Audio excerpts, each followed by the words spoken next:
Hi, Mystery Recapped here. Today, I am going to explain an American science fiction comedy film called What Planet Are You From? Spoilers ahead, watch out, and take care. The movie begins on a planet far away from Earth that holds only male population. They are 1,000 times more advanced in technology and are highly evolved. The people of the planet reproduce by cloning.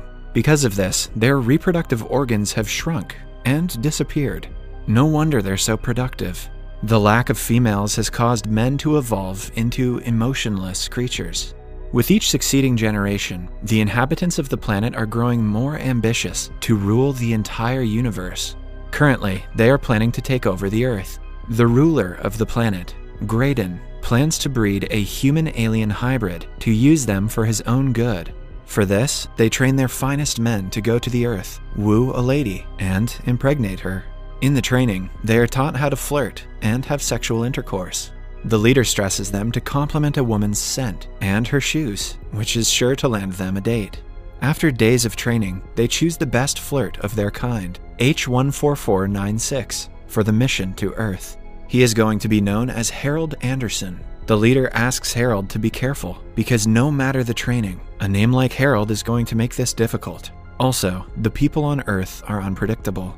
Before he sets off for Earth, they attach him with an artificial appendage that will help him have sexual intercourse. On Earth, an airplane is in the air, flying to Phoenix, Arizona. All of a sudden, the pilots notice something flying towards them at great speed. Moments later, the mysterious force crashes into the plane and makes it move aggressively. The said forces were Harold and Graydon, who have now entered the plane through its toilet. They make fun of Earth's backward technology and revise everything about the mission one last time. Graydon wishes Harold luck and flushes himself off the plane. Following that, Harold gets out and immediately starts to flirt with the air hostess.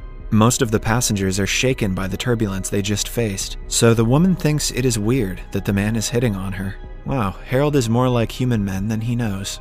She angrily asks him to take a seat. Harold sits beside a crying woman who is clearly traumatized by the incident.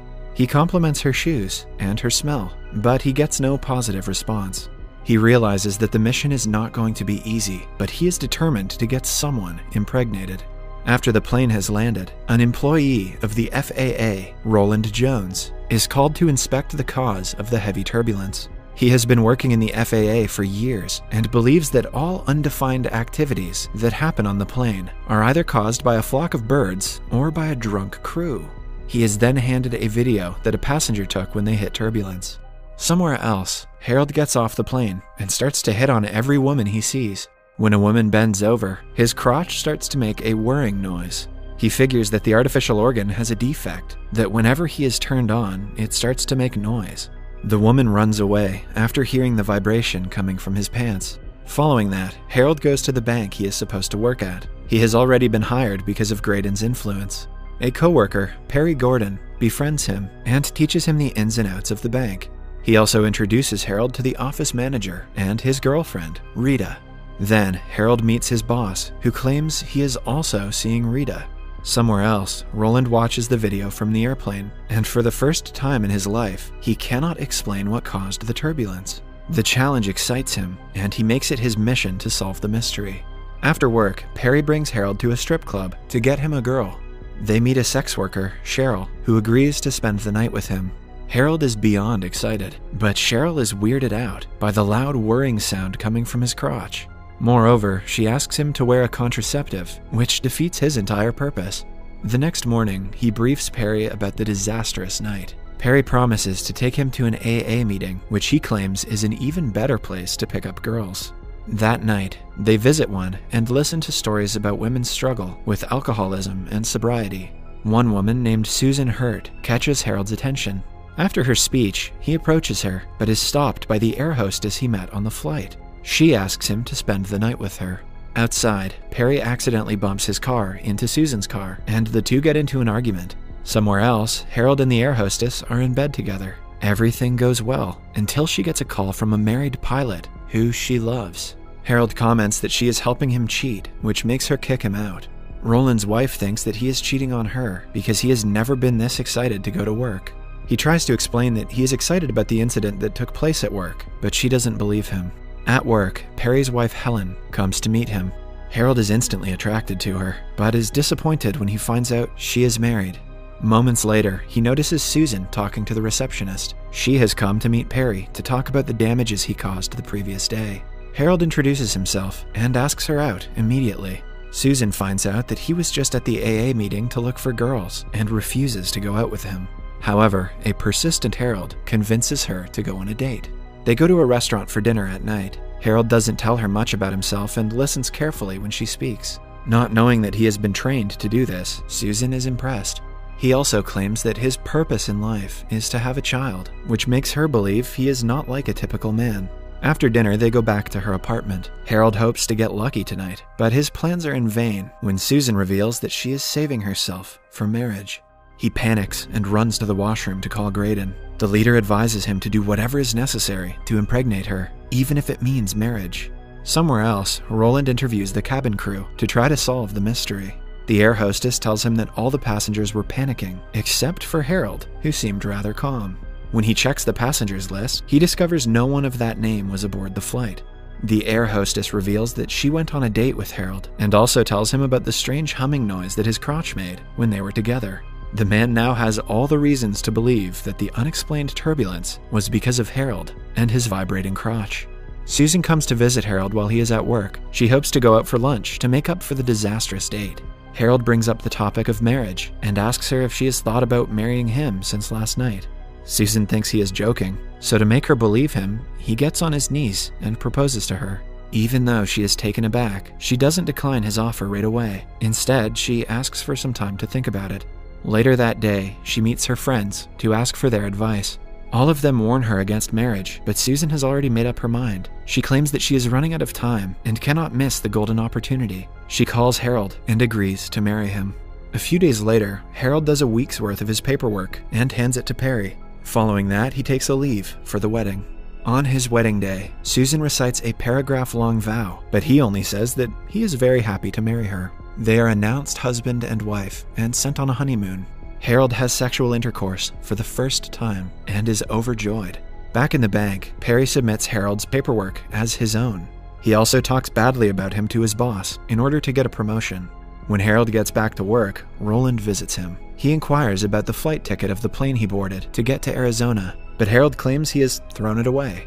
To find out if the air hostess was telling the truth, Roland deliberately drops a Playboy magazine on the desk. Harold's crotch makes a humming noise, but he manages to hide it with a pencil sharpener. When he returns home that day, he hardly acknowledges his wife and her friends in the living room and walks to the bedroom.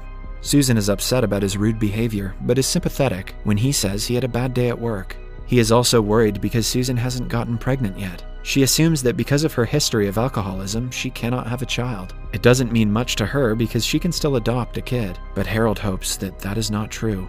He then boards another flight to talk to Graydon. The man says that no matter what, he has to impregnate someone. If Susan cannot get pregnant, he will most definitely have to cheat on her. Somewhere else, Roland gets a call, reporting him of a similar jolt that a plane faced. When he finds Harold on the passenger list, he starts to believe that the man is not human.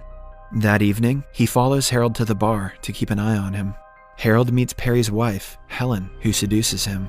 The two return to her house, but Harold's appendage starts to malfunction midway. He runs to the bathroom and tries to restart it. Roland is outside the window, watching him. He takes a picture and runs away. Following that, Harold feels guilty for cheating on his wife and returns home.